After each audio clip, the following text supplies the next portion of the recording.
This is Pet Life Radio. Let's talk pets. Welcome to Animal Rights on Pet Life Radio. It's your host, Tim Link, and I'm so glad you're joining us today. Got a really fun and interesting show coming up. We're going to talk about wolves. We're going to talk about illustrations. We're going to talk about all kinds of wonderful stuff to do with our wolf companions and conservation.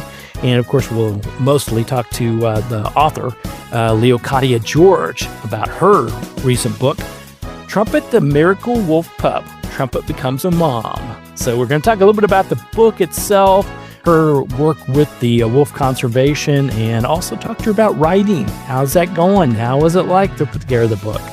So it's going to be a fun show, very interesting. So everybody hang tight. We'll come back right after this commercial break. You're listening to Animal Rights on Pet Life Radio.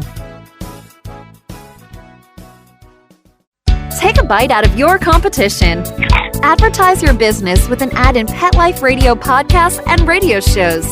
There is no other pet-related media that is as large and reaches more pet parents and pet lovers than Pet Life Radio. With over 7 million monthly listeners, Pet Life Radio podcasts are available on all major podcast platforms. And our live radio stream goes out to over 250 million subscribers on iHeartRadio, Odyssey, TuneIn, and other streaming apps. For more information on how you can advertise on the #1 pet podcast and radio network, visit PetLifeRadio.com/advertise today.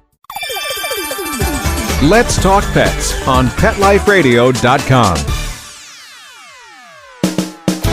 Welcome back to Animal Rights on Pet Life Radio.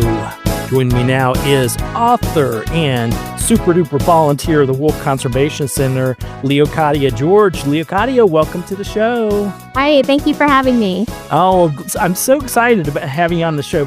You know, we do a lot of different authors, and we don't often, though, get to talk to those that are involved in animal conservation and then turning that into a book that has wonderful illustrations and gets a solid message across. And that's what you've accomplished, obviously, with Trumpet, the Miracle Wolf Pup. Trumpet Becomes a Mom. So congratulations. Thank you. Yeah. Well, tell us a little bit about the book itself and how it came to be. So the book is now a series, and it's actually about one of the wolves at the Wolf Conservation Center. She is a Mexican gray wolf. She is critically endangered, and her nickname happens to be Trumpet. And when I learned of her story, I thought this is perfect for young kids. So I decided to write it down and have her story help save her species. That is a wonderful cause and a wonderful way to go about doing things, and getting our youth involved at a very early age is the most important thing of all. So in the series then, I had to jump right in there. Did you ever envision this being a series? Was it more of volunteering to help a good cause, and all of a sudden I'm looking for ways to do a little bit more and do something different? How did all that come about? Yeah, so originally it was supposed to be one book, but I did want it to be for younger kids. So with that, to fit all of it into one book, that would have been way too much for, let's say, a 3 or 4-year-old to kind of sit through. So at some point I said, this has got to be broken up into different segments. And it actually is now 4 segments, but with a 5th one, hopefully coming out next year. Let's see. But yeah, each segment is a different portion of her life. And I like that it just kind of highlights also a bit of conservation, just to kind of introduce young kids to conservation, especially for wolves. I think that's very important. Absolutely. Absolutely. So when you put together then the various books and breaking it down into a series, is it chronological? Can someone jump into it right away in the middle and go back to the previous books? How did you decide which ones to put out first? Yeah, so I started off, with her beginning, with her birth, her miraculous birth. But people don't have to start from the beginning if they don't want to. If, let's say, a child, really is excited about, seeing a pup development, then just go for the second book, which is Trumpet Grows Up. It goes through the different stages of pup development, including some, little funny moments of, her taking a tumble or her smelling mommy's poop. But yeah, so people can choose it out of order and can go back and forth. Fantastic. Now, why trumpet? Obviously, there's a lot of wolves, a lot of them. I'm sure that you take care of and are a part of. What makes trumpet so special? Yeah, so she is the only descendant from her father's line. They are critically endangered, and at the time, he was the most genetically distinct wolf in the entire program. They didn't think that he could have puppies, and lo and behold, he did have a puppy, Trumpet. She was considered a miracle birth. So when I learned that part about it, and then also how she got her nickname, which was, spoiler alert, she was loud like a trumpet. But I just thought, this is the perfect story for younger kids to relate to. It's easier for a young child to relate to one character versus, let's say, 3 or 4 characters. And so with her being the sole puppy in the family, I thought that was a great opportunity to highlight her story. Yeah. And it's a real life story as well. And it goes through the hearing. So, and I think that's a brilliant part of it as well, because obviously through the book, we learn a lot about wolf conservation. We see the story unfold, and then we can reflect back that it is a real live wolf. Yeah, you can watch her on the web cameras. The Wolf Conservation Center has live web cameras. In fact, in the 4th book, Trumpet Becomes a Mom, she actually gave birth to the puppies that are featured and introduced in the 4th book. She gave birth to them live on those cameras. They have a den camera. She chose that den, and we got to watch her giving birth, nursing her puppies, and just coming into her own, becoming a wonderful, caring mom. That is so nice. That is so nice.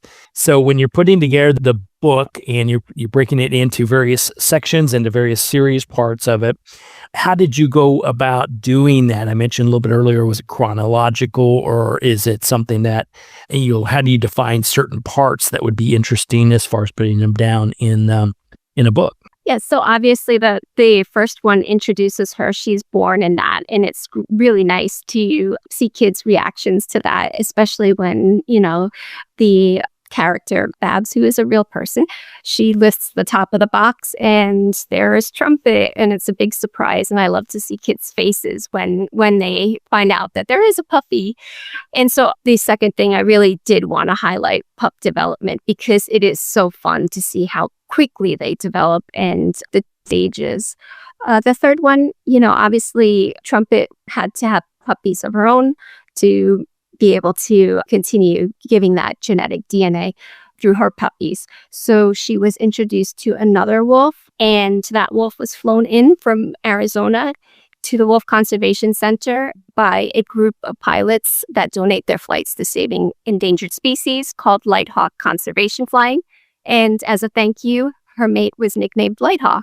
So that's the perfect way to introduce to kids that, not only do you have staff members working with the wolves to help with conservation, but you also have a group of pilots that do that as well. And it's just a fun way to highlight various aspects of conservation. And I think that's an important part of it as well, because, they're wonderful stories to begin with, and the illustrations that were done by Maddie Moore, fantastic, fun. I love every part of that. But the messages and the different aspects of it, because I could imagine if you're a child, not only do you love the illustrations and the storyline, but then you hear about the wolves being real and how to help them and how to help them thrive. And then if you're a young child and you're interested in being, in aviation, all of a sudden you have a group in there that does the work, the rescue work, and flies them in. So there's different aspects that may trigger a certain child that has a certain interest into the theme of the book as well. Right, exactly. That's great. That's great. So as writing the books, is your background in writing, or did you get an epiphany at some point, or how did that all come about? No, I do like writing, but I never envisioned myself writing a book or anything like this. But I really saw the opportunity for her story to be given as a children's book. And I said, originally I wanted the Wolf Conservation Center to do it. And I said, I'll help you write it. And of course, they were like, yeah, we got a lot on our plate right now. And so then I asked if I could do it. And that's how it happened. I just didn't want to let this go. I wanted her story to reach young kids. I love that. I love that. So he or she who speaks up first often gets the pleasure, right? Oh, goodness. Well, tell us a little bit about the Wolf Conservation Center, where it's at, and how people can get involved in that. Yeah, it's in South Salem, New York, probably about, 45 minutes, maybe an hour outside of New York City. So people can go there to visit. They just would need to sign up for a program and learn about the wolves. But like I said, they can also follow them on Facebook or go to their site and watch on the web cameras, learn about the wolves. They have a lot of information on their site from, activities that are great for school kids, but also, up to someone who's studying biology and they want to learn about, the various aspects of the wolf conservation program. Nice.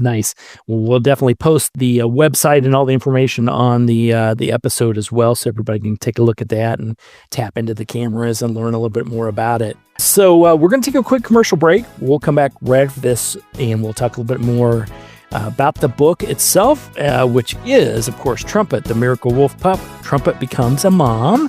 And then I want to talk a little bit about the writing of it as well. So everybody hang tight. We'll be back right after this. You're listening to Animal Rights on Pet Life Radio.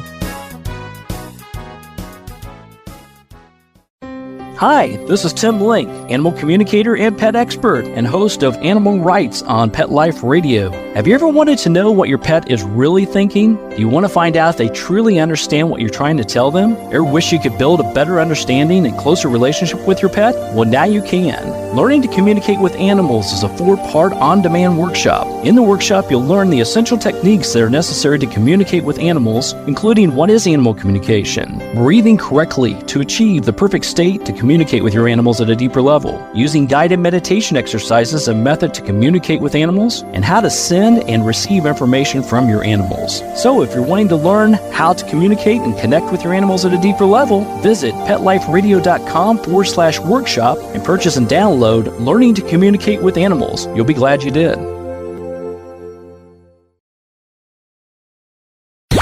Let's talk pets Let's talk pets on Pet Life Radio. Pet Life Radio. PetLifeRadio.com.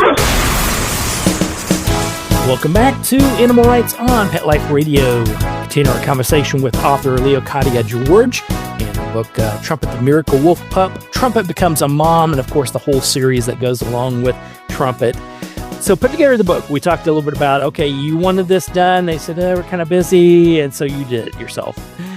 Now, how did you find the whole process? Was it super breezy, easy, get somebody to illustrate some stuff, done in a week, we're ready to go? Or was there a whole lot more to it than that? So the outline was obviously there. I really did try to stay true to her experiences, the events in her life, but some of it was also through observation of various puppies. Obviously, I was when she was born, and they actually didn't have a lot of footage of her as a puppy. They do have some videos, but a lot, especially with the second book, with the pup development, a lot of it I actually got from the web cameras watching the other puppies, the tumbles that they take, the crouching down with and I'll put the playing with frogs in quotes because it wasn't always playing with frogs. But they definitely have a lot of frogs there. And so that's kind of fun to watch the puppies bouncing around with the frogs or chasing them. And so, so I really did try to stay true to wolf behavior and observation, either of Trumpet and her family or of the other puppies. And so you mentioned earlier about how do I, I'm focusing on, as an author, on young adults, young kids, to get them interested in the message I'm trying to send while making it fun. How did you pare that down? Because I could imagine, you said, I've got all this, it's too big, so we're going to put it in a series, but yet I still only have, a handful of pages to get the message across. How do you go about weeding out, saying, here's the important bits, here's the interesting bits, where do they collide, or what do I need to take out? Yeah, so often what I would find was if I was trying to explain a certain aspect on a page, I would really have to say, do I really need to say all of this? Can I make the point just in a sentence or 2 sentences, just to kind of make it not so scientific? Let's put it that way. And so that was a bit of a challenge, but I thought I did a pretty good job. And I also recognized that some of the story is going to be told not only in the written form, but also through the illustration. So I really did work with Maddie Moore as far as how I wanted the illustration to look to also further that message that I'm trying to create in that story. Yeah. And choosing the right illustrator. I mean, whether it's someone you know or someone you've heard about to get that message across, how was that whole process? So it was definitely interesting. We had a good back and forth conversation, and she definitely wanted to work with me as far as what my vision was. I did throw her a little bit of a challenge. I asked her not to show the people's faces in the books. I just wanted the faces of the wolves being shown. I really wanted the kids to relate to the wolves, to make that emotional connection with the wolves rather than the people. But obviously, the people do have an important role in her stories. And so one of the things I would try to kind of do is if someone had a signature look that we could all recognize, or a certain outfit that they always wore, I would have that person in that outfit so that they could be recognizable. But I did want their face to be either covered or them looking away. And that way, and anytime the kid's seeing, two eyes, a face, it's going to be of one of the wolves. Okay. Yeah. I love that. And who wants to look at the people? We want to look at the wolves. Yeah. So we'll skip back to the Wolf Conservation Center. How did you get involved in that? And you've been doing it for close to a decade now, I guess. Yeah, almost. Yeah. Isn't that amazing? Yeah. It was my sister-in-law. So she was visiting with my brother from Italy, and she loves wolves. She found the Wolf Conservation Center. I didn't even know it existed. And she wanted to visit. Unfortunately, it was all booked out at that time. And so she wasn't able to visit, neither was I. And I tried to go back a couple times, and the plans with my friends kept on falling through. And so I saw that they had volunteer opportunities. And I said, well, I like to volunteer. So I just signed up to volunteer. And that's how I got to see the wolves. And, they really had me at hello. I saw what they were doing there. I learned a lot. And I just said, this is definitely for me. I love it. I love how it works out. Well, I've had the pleasure of working with wolves myself, a couple of conservation rescue organizations, and I've gotten to go into close encounters with them, some more wild than others, but it's a wonderful species. It's a wonderful cause you got going on, and big kudos for volunteering and now writing about all the wonderful wolves there. So that's fantastic. Well, where can people find out more about you, what's going on, get the books, and maybe volunteer a little bit themselves? Yeah, so if they'd like to visit the Wolf Conservation Center's site, it's newyorkwolf.org. There they can find out about Trumpet, the other wolves that they help save there. If they'd like more information about me, they can either look at my bio at Briley and Baxter Publications. They have all the authors listed, and I'm Leokadia George. So they can kind of learn a little bit more about me, or they can write me directly on email, leokadiageorge.books@gmail.com. And would welcome any dialogue with anybody interested. Absolutely. Well, we'll get all those posted. So those that are in the area, definitely come by and see the Wolf Conservation Center. And if you live in the area, you can definitely volunteer or lend your tithes or talents or both to the organization. And definitely everybody pick up the copy of the book and the series. It's Trumpet the Miracle Wolf Pup, Trumpet Becomes a Mom, and the whole series that goes along with it, written by Leokadia George. Leokadia, thank you so much for coming on the show today. Big kudos on the book and the series, and keep up all the great work. Thank you so much. Thank you. Well, we're coming to end the show today. I want to thank everyone for listening to Animal Rights on Pet Life Radio. I want to thank the producers and sponsors for making this show possible. If you got any questions, comments, or ideas for the show or any of the shows, you can drop us a line at petliferadio.com, and we'll answer your questions, entertain your comments, and bring on the people you want to hear from most. And while you're there, check out all the other wonderful shows and hosts. It's a cornucopia of howling trumpet fun. That's at petliferadio.com. So until next time, write a great story about the animals in your life, and who knows, you may be the next guest on Animal Rights on Pet Life Radio. Have a great day. Let's Talk Pets, every week on demand, only on PetLifeRadio.com.